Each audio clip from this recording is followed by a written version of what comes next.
Welcome to the October 16th, 2024 meeting of the Edina Planning Commission. The city is committed to continuing to receive and hear your input on matters. We have been collecting public input through voicemail and our engagement website, bettertogetheredina.org. It is important you know that all comments that have been submitted have been received and read prior to the start of this meeting. You do not need to submit the same feedback in another way. All feedback is considered equally, regardless of the way in which it was submitted. Tonight, there is one public hearing. Individuals who want to provide testimony remotely for the public hearing can call 312-535-8110 and enter access code 2630-098-6460. The password is 5454. Press star 3 on your telephone keypad when you would like to get in the queue to speak. A staff member will unmute you when it is your turn. Please state your full name and address, including unit number, before speaking. Everyone is allowed up to 3 minutes to speak. Remember, you do not need to call in or comment live tonight if you have already provided feedback. Also, do not repeat information already presented. Provide testimony if you have new comments or information to bring forward.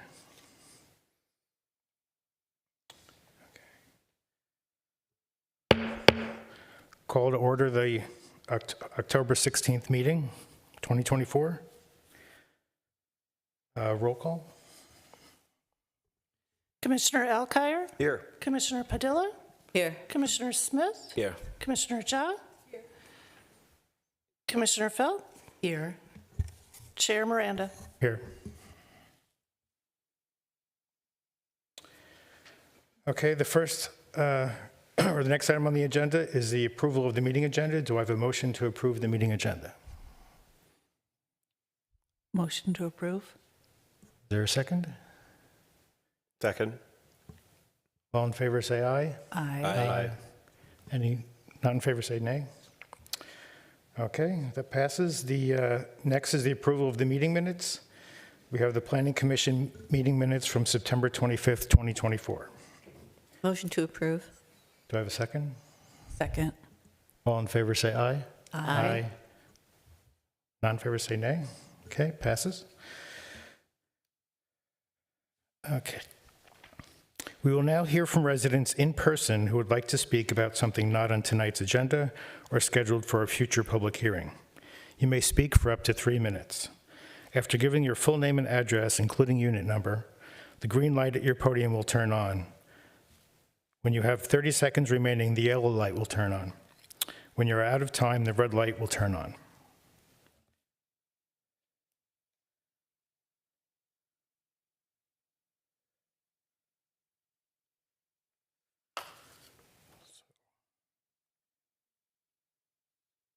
I'll read this also. Let's see here. During community comment, the commission will invite residents to share relevant issues or concerns. Individuals must limit their comments to 3 minutes. The chair may limit the number of speakers on the same issue in the interest of time and topic. Generally speaking, items that are elsewhere on tonight's agenda may not be addressed during community comment. Individuals should not expect the chair or commission members to respond to their comments tonight.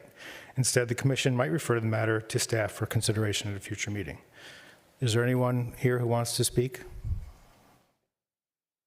No? No, okay. Okay, closing community comment.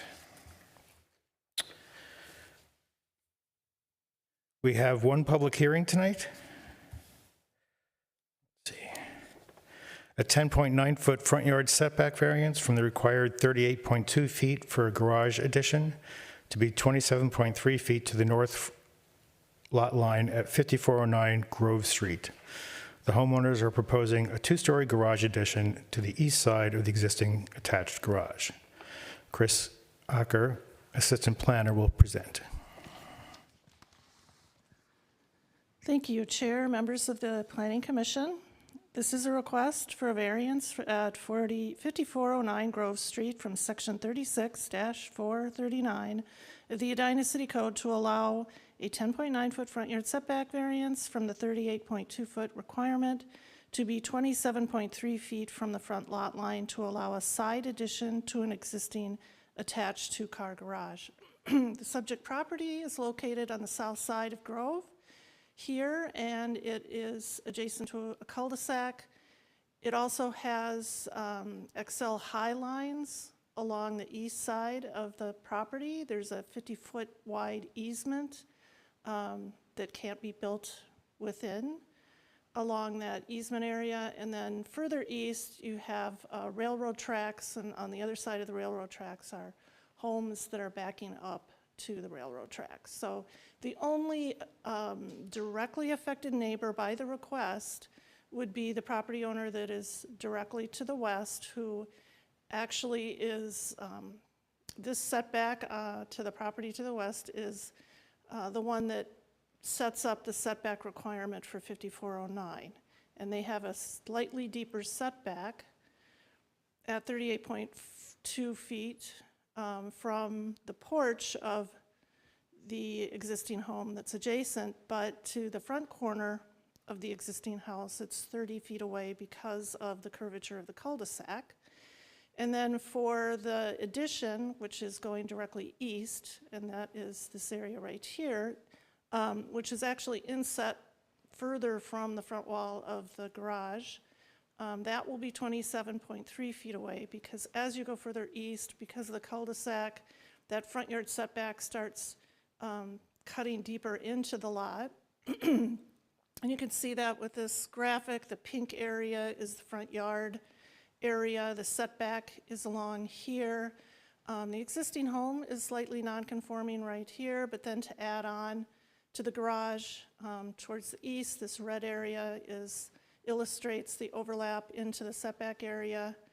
The purple dashed lines indicate the easement area that can't be built on, with the high line that goes through, and then the railroad tracks further east.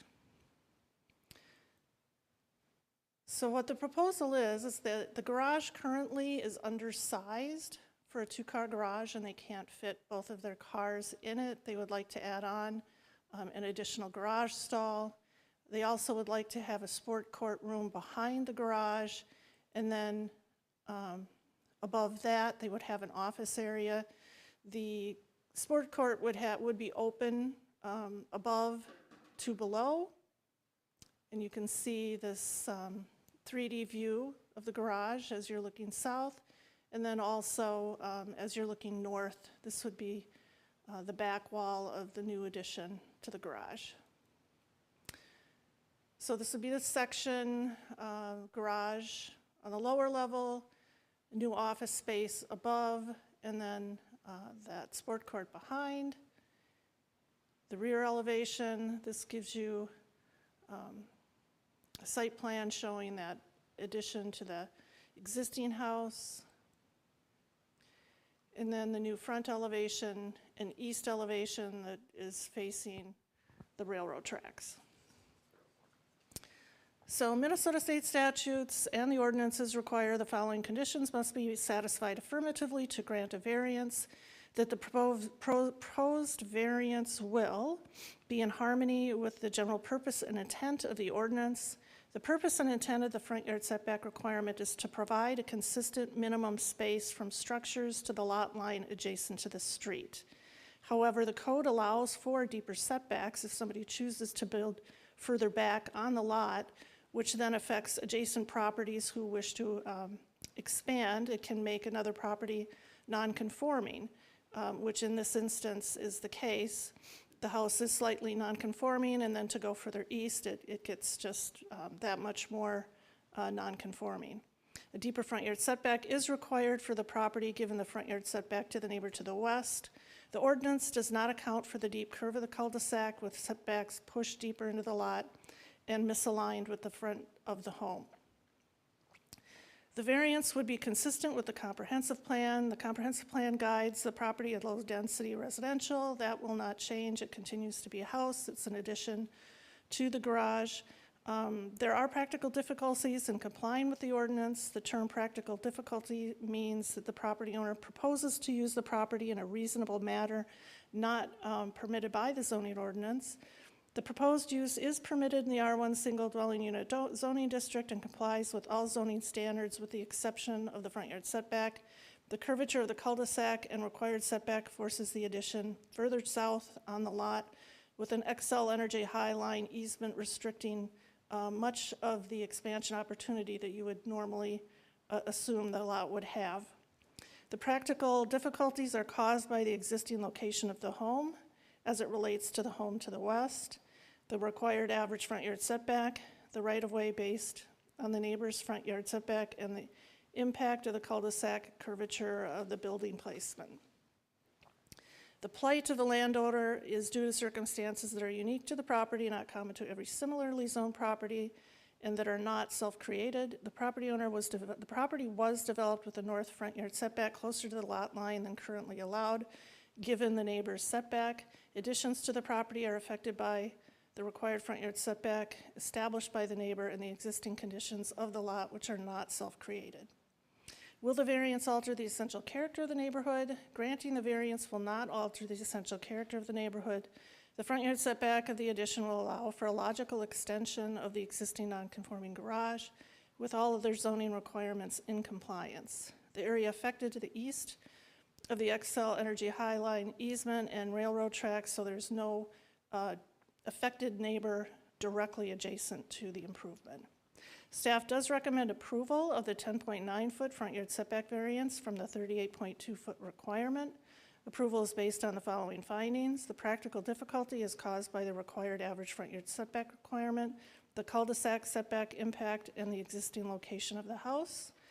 There are circumstances that are unique to the property. Those unique circumstances include having street frontage with a cul-de-sac affecting the buildable area on the east side of the lot, a large highline easement affecting the side and rear yard of the buildable area, and a railroad track adjacent to the east. Had this been a typical home along a block where they're all lined up with one another, like similarly zoned properties, it would not have required a variance because the front of the house would have been parallel to the front lot line and they could just simply match that. And the proposer will not alter the essential character of the neighborhood.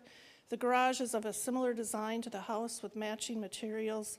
The addition will provide a garage setback similar to the corner lot from a cul-de-sac.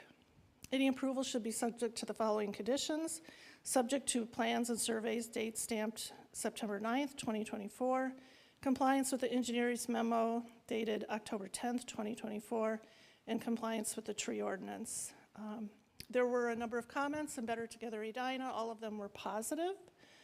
We do have Brady Jensen, Scott Palmer, who are the builders of the project, and then the property owners, Brian and Abby Heidemann, hope I pronounced that right, are here as well. And I will stop and answer any questions you may have. Thank you very much. Great presentation. Any questions from the commission? I just had one for, excuse me, for clarification. It looks like in the overhead photos that the house to the west, the northern part of the lot to the west appears to be a side yard, but does that not have anything to do with anything here? It does. I mean, if you look at the front of the house, it would be facing Garden Avenue, so the front Right. door does face Garden Avenue. It happens to address off of Grove, and if you look at the definition of what the front lot line is, it would be the narrower portion of a lot to the street, and this is a corner lot. There's nothing that dictates somebody where they can put their front door or where they can front their house, but from a definition standpoint, the front would be that north lot line. Okay, thank you. Any other questions? No? Thank you very much, Planner Acker.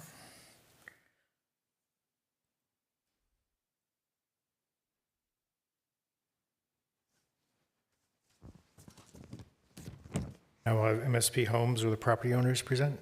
Did you have a presentation? No presentation at all? Okay.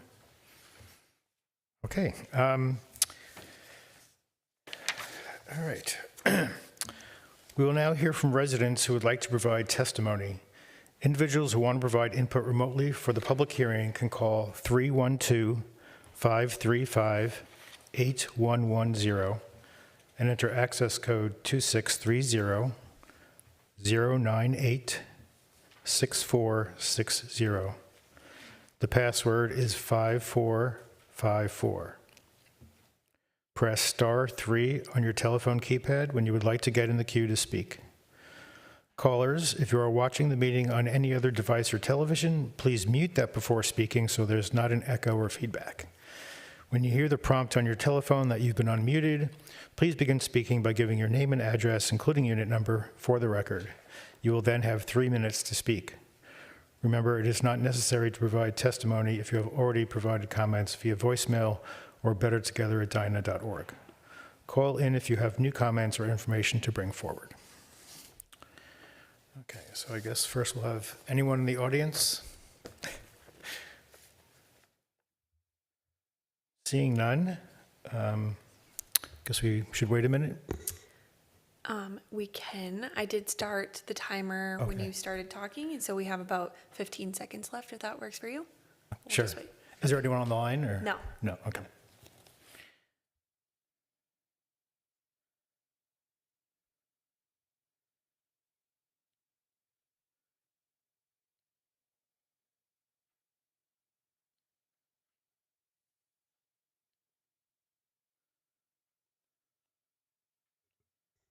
Nobody has joined the queue to speak at all, so I think it's safe to proceed.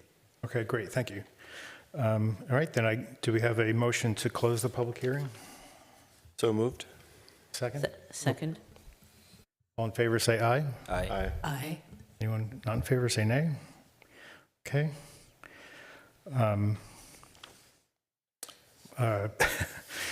The public comment has ended. Now it's back to the commission. Any comments or discussion? Actually, just discussion at this point, yeah. Start with me, Want to start? and then you can talk to this side there. Well, I think we have certainly provided variances for projects like this in the past, for houses that are on cul-de-sacs, where the front lot line kind of varies. And I do think this is in harmony with the ordinance and consistent with our comp plan. And the practical difficulties they don't have the use of their side yard because of the high power line. And I think this is also consistent with the neighboring homes. I mean, there's just a slight variation to the neighbor to the west, but it's very consistent with the street line, so I don't see any issues with granting this variance personally. Okay, great, thank you. Quincy? Yeah, I certainly would agree with this. You know, cul-de-sacs always are interesting because of the curvature, and we certainly granted quite a few variances along these same lines in the past. I think too, you know, just a design of the home, what's being proposed, it makes complete sense. You know, adding a second car garage, that's very practical. I think that makes sense too. I always look at the metrics to see what is the city standard compared to what the proposal is. And one thing I certainly pay attention to is lot size and lot coverage. And I think this design, what's being proposed, meets all those criteria. And so everything here just seems like it makes sense of what the homeowner is trying to do, as well as the practical difficulties of the cul-de-sac. And also, you know, there's the train tracks on the other side, so there's very, very limited ability to impede on anything to the east. And so, yeah, this is something that I'd be very in favor of approving today. I just had one simple question, I'm sure you can answer. The sport court and the office that are going to be built, are they going to be fully plumbed? Not at all. So there'll be no plumbing. It's not a future ADU. Okay, I fully support this. I think it meets all the variance requirements, and it is unique in so many respects. You have my full support. I don't really have anything to add. I agree with the comments already made, so we'll leave it at that.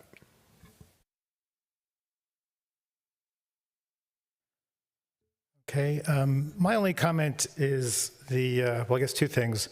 One is the image, the generated image seems compressed horizontally, so it's kind of hard to tell what, obviously the garage is narrower, the truck is narrower than a truck would be, so it's kind of hard to tell, like space-wise, what's happening. Also, looking at the diagram from above, it looks like the oak tree is going to be taken out because it looks like the wall goes right through it. No?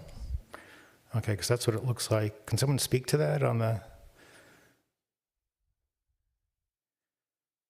Is that a retaining wall that's going through there, or I'm trying to understand the diagram? Yes, so there is an existing retaining wall noted on there, and our surveyor had put a proposed retaining wall on there as well. Our goal is to not disturb the tree or the critical root zone at all. We're going to do our best to make the retaining wall not dig down in that portion and just kind of butt it up as close to the tree as we can without affecting it whatsoever. It's a big, tall tree. It provides a lot of shade, and they don't want to get rid of it, and we're going to do our best to avoid that. Great, thank you.